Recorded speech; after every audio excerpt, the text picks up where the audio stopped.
kepada kalian berdua, agar semuanya nanti senantiasa mendapat maunah, mendapat pertolongan dari Allah Subhanahu wa Ta'ala untuk cita-cita mulia tersebut. Maka terlebih dahulu pasanglah niat yang ikhlas, tulus lillahi ta'ala melaksanakan pernikahan ini. Karena kata Rasul sallallahu alaihi wasallam, wa innama likulli imri'in ma nawa, bahwa semua orang akan mendapatkan hasil dari apa yang ia lakukan tergantung dengan niatnya. Lalu kepada Alan, ketahuilah bahwa ketika ijab kabul ini dinyatakan sah oleh kedua orang saksi dan jamaah sekalian, artinya mulai saat itu semua amanah, tanggung jawab dan kewajiban yang selama ini telah Allah percayakan kepada Bapak Mustar Makmur sekeluarga besar terhadap putri mereka yang bernama Yuliana sah ijab kabul ini.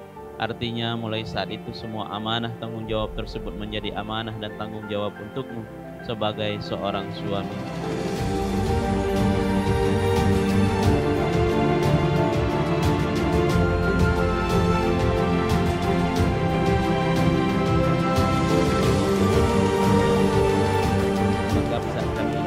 Tunaikan amanah ini dengan sebaik-baiknya sebagaimana yang telah dicontohkan, diteladankan oleh Rasulullah sallallahu alaihi wasallam. Kepada Ananda Yuliana ketika sudah sah menjadi istri dari Alan, berusahalah untuk menjadi istri yang baik, istri yang solehah. Jadilah istri yang tidak hanya disayangi oleh suamimu, tetapi juga disayangi oleh keluarga besarnya karena kebaikan-kebaikan yang engkau berikan dan akhlak muliamu yang engkau tunjukkan.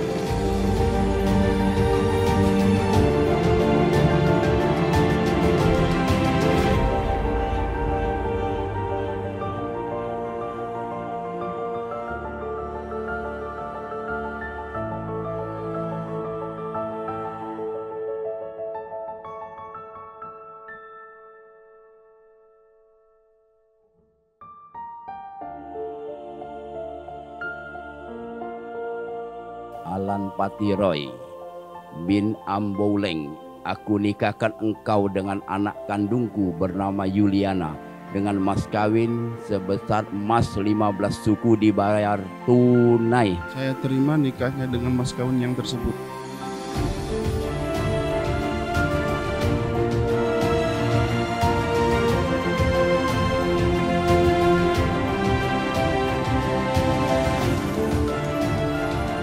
Happy wedding Anto dan Yuli. Semoga menjadi keluarga yang samawa. Cepat kasih aku ponaan, kasih kami ponaan biar kita jari Cak Mano jadi wong pro Mendota. Ya bahagia selalu pokoknya untuk Mama Acik, sukses selalu. Sold out juga akhirnya. Oke? Jangan lupa gaya yang saya ajarin ya. Atau kunyit. Oke. Jadi ingat po, turbo is number one. Imam. Semoga untuk Anto bahagia dunia dan akhirat. Dadah.